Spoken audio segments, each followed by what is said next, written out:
Hi everyone, this is me, Kola, and some people are suggesting that we should drop T from LGB. Well, I think it can go both ways. It can work out for some and it cannot work out for some as well. I'm not scared, but at the same time, I am skeptic. Although it is not legally separated yet, but a lot of people are suggesting that, they should take T out or drop the T. The problem is, how do you define like LGB without T? Because if you're saying it's all about sexuality and the T is about gender identity, and that's why it makes it different, there is a power in unity. There is a power in number. If you are different and if you are a minority, and if you're joining together to build a force, it will be recognized. But if you are not a power, if you are not a majority, it will be hard to get heard. And if LGB thinks that if by dropping T, they can be heard, it will be difficult for them. At some point, it will come back to them as well. For T, of course, it will be difficult, but we will face the equal problems, just like LGB, because our unity is our strength.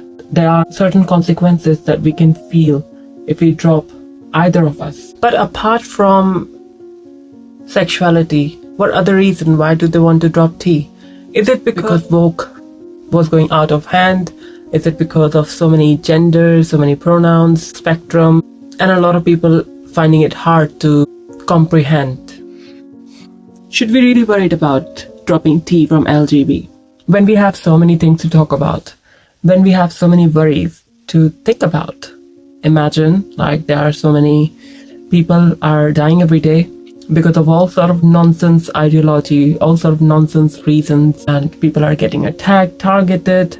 There's so much vandalizing around society, theft. People feel unsafe and insecure because of the political condition, because of the poverty, because of recession and everything, and expenses. Do you think all your life problem will be solved if you drop T from LGB? Because extremism is exceeding and people are not understanding that unity is power. I've been discussing this, like, yes, there are some faults from our side as well. You can't eradicate the whole community for few incidents or for few people, just like you can't take crime out of straight people or cis people. Similarly, you can't take crime out of anyone. So, you can't just refuse to accept the whole community because of that, or you can't label the whole community like that. The thing that doesn't make any sense, or the thing that doesn't make any logic, if you're going by only two gender theory, that there are only two genders, males and females, and there's no in-betweeners, and males can't be women, women can't be male, if that's what you're thinking, and if on this basis you removed T from LGB because you think that LGB is all about sexuality, whereas T is about gender. So if you're removing that, the gay guys, how do they find out they're gay? Is it because they have their first sexual experience, that's why they find out they're gay?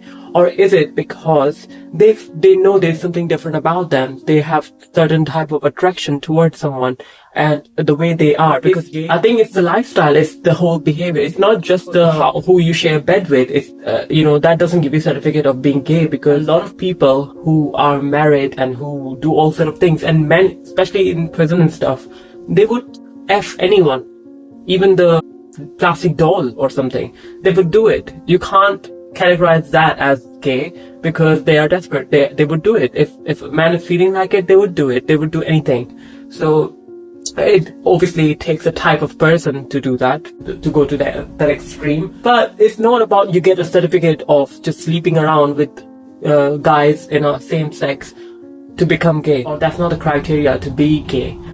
Now, if you're saying that, oh no, so you don't have to do sex to become gay, then 1 second, what is that? It's not all about sexuality then, isn't it? Because if you go by sexuality, attraction is different, sexuality is different, right? So if you're categorizing gays if you're limiting gays basically just with sexuality, that's horrible, isn't it? Because not all gays prefer to have, sex with men. I bet there are some people who are asexual, whether they're male or female, and they believe in love. I know it's called sexual, but there's no sex involved in that. So they just believe in love. They don't believe in, gender and stuff. So there are people like that also, and not all trans people want to transition similarly. So there are certain trans people who are just fine the way they are. They know there's something different about them, different with them, but for any circumstances or for any reason they don't want to transition, or if they do, they just want to maybe somehow a little bit feminize themselves but not go to the extreme to change their gender and stuff. So there are categories in people. I'm not trying to push this theory on people by saying, oh no, you have to accept it, or you have to understand, or you have to respect my pronoun and stuff.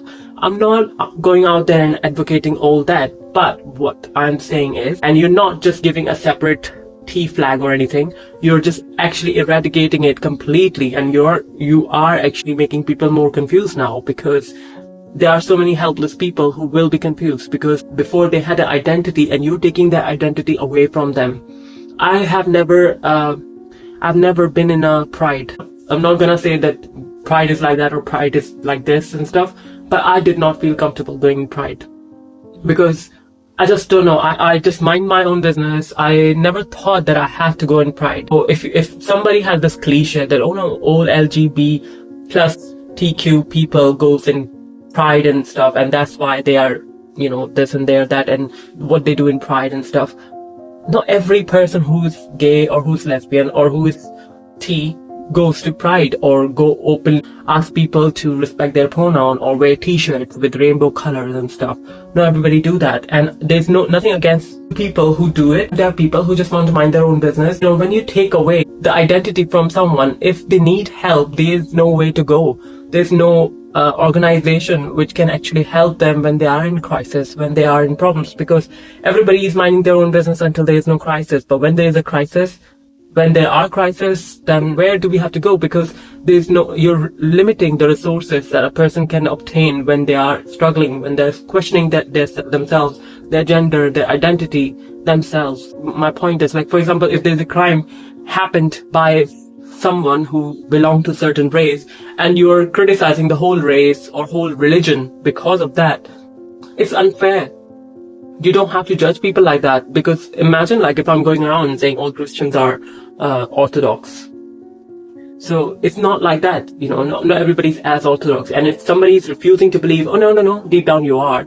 Just like there was one woman in a comment section when I said to her, because she was telling me, trans are after women in women toilets and stuff, and I was telling her that I'm not interested in women and I don't use the female toilet. And you know what she said? She said that, oh yeah, you might be saying something, but your downstairs would be saying something else. And I was like, I'm sorry? You know, like, those type of entitled people think that they're all there. Just because you're born a woman or just because you're born a male, you're not privileged that way, you know? Be a nice human. That doesn't make you an attractive person and stuff. I mean, come on. Disgusting. Certain people don't know their own selves, and they don't have the reflection in the mirror of their own natural self. They don't look at the mirror or something.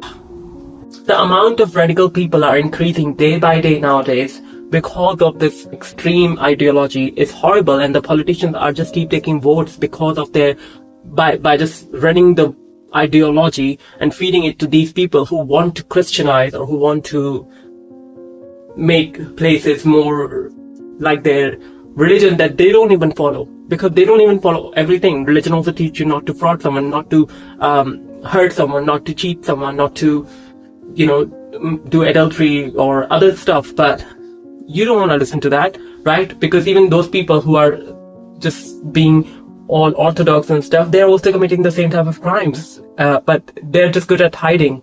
They are just being hypocrite by not accepting it, that they do all sort of modern day crimes because of the cliche and societal pressure, or because of their own benefit. They're showing the double standards. So, you know, this thing is something that I will never understand. I thought trans women are very brave because they show the world who they truly are, rather than staying in closet and stay hiding.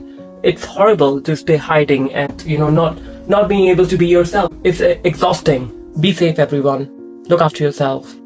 Hope for the good things. Stop hope. Take care. Bye.